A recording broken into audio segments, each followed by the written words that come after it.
E se tudo que a gente acha que sabe sobre a realidade estiver, na verdade, de cabeça para baixo?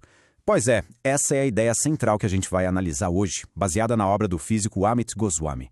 A proposta dele é a seguinte: e se a consciência não for só uma coisinha que acontece dentro do nosso cérebro, mas a própria força que cria tudo que existe? Parece loucura? Bom, vamos mergulhar nisso.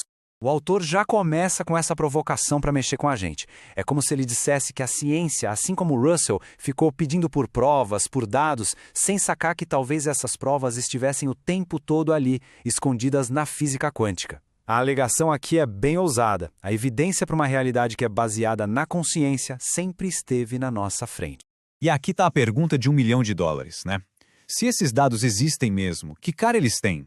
E mais importante, para onde eles apontam?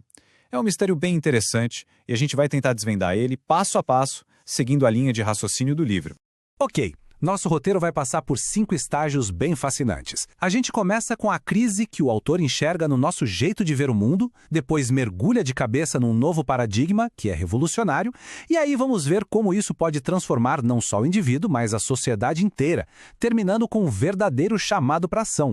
Bom, para entender a solução, a gente precisa primeiro entender o problema, certo? O argumento é que a nossa sociedade está meio que presa num labirinto materialista, procurando respostas num lugar onde, segundo ele, elas simplesmente não estão.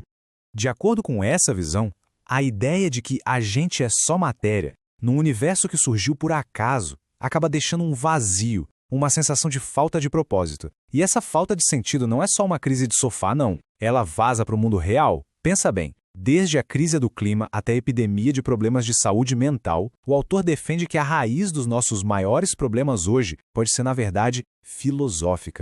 E é exatamente aqui que ele vira a mesa. Ele nos apresenta uma perspectiva completamente nova, um convite para a gente repensar tudo que a gente acha que sabe. A pergunta é, e se o ponto de partida de tudo não for a matéria, e sim a consciência? A diferença aqui é gigantesca. Imagina assim, o materialismo seria como construir uma casa empilhando tijolo por tijolo, sem planta nenhuma, só na esperança de que uma hora vire um lar. Já o idealismo, essa causalidade descendente, é como ter a planta da casa primeiro. A consciência é o arquiteto que escolhe entre infinitas possibilidades qual realidade vai ser construída. O cérebro não é o arquiteto, entende? Ele é a equipe de obra que põe o projeto em prática. Esse conceito é o coração da teoria toda. Ele muda nosso papel de simples espectadores, sabe? De gente que só assiste às leis da física acontecerem, para gente que participa da criação da realidade. A consciência deixa de ser um fantasma na máquina para ser a engenheira da própria realidade. Para deixar isso mais palpável, vamos usar um exemplo super clássico.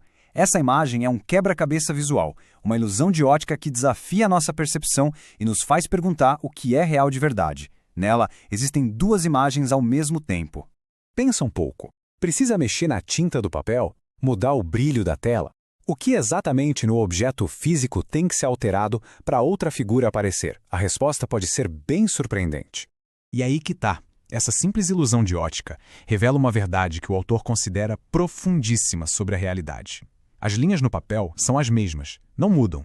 Mas um ato interno, uma mudança na consciência, altera completamente o que a gente vivencia. Nossa consciência não está só observando o mundo. Ela está ativamente participando da criação dele.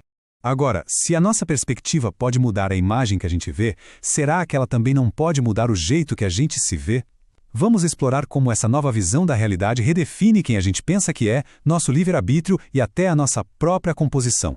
Esse experimento é incrível. Ele parece mostrar que o nosso cérebro decide agir antes da gente, o que sugere que o livre-arbítrio é só uma ilusão. Só que o Goswami aponta para um detalhe crucial. Os participantes podiam vetar o impulso. Ou seja, mesmo que o cérebro prepare a gente para agir, nós temos o poder de dizer não. A nossa verdadeira liberdade, segundo ele, está justamente aí, na capacidade de vetar nossos impulsos e escolher um caminho diferente.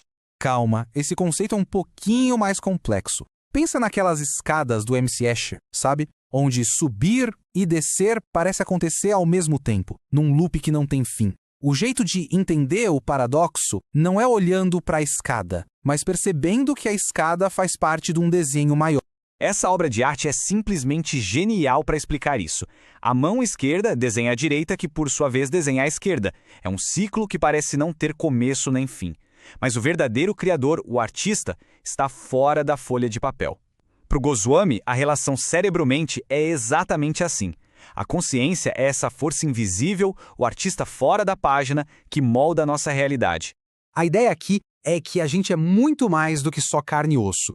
Teríamos um corpo de energia vital, que é onde moram nossas emoções, um corpo mental, onde os pensamentos ganham forma, e até um corpo supramental, que nos conecta com ideais universais como verdade e justiça. É através desses corpos, segundo a teoria, que a consciência continuaria sua jornada mesmo depois da morte do corpo físico, o que explicaria fenômenos como a reencarnação.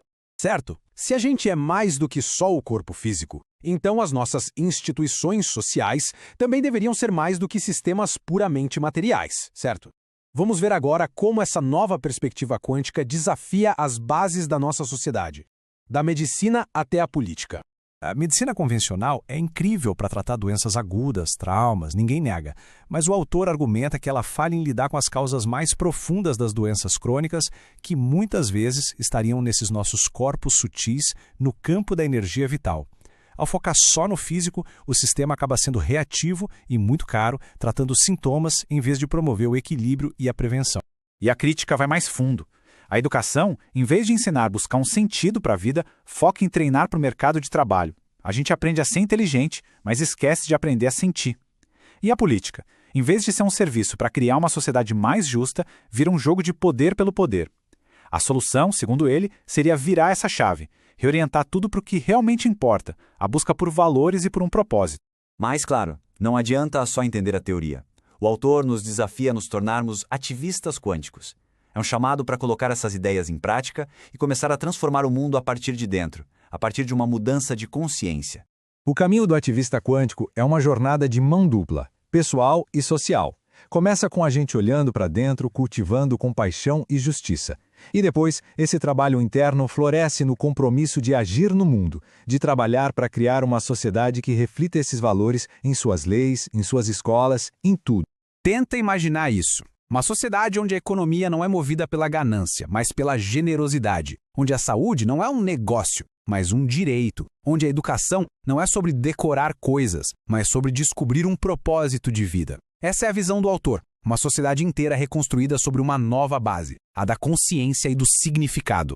Essa citação, olha, ela basicamente resume tudo. É um convite para a gente largar aquela mentalidade de vítima das circunstâncias e abraçar nosso poder de criar a própria realidade. A linha que separa quem observa e o que é observado começa a ficar embaçada, a se dissolver.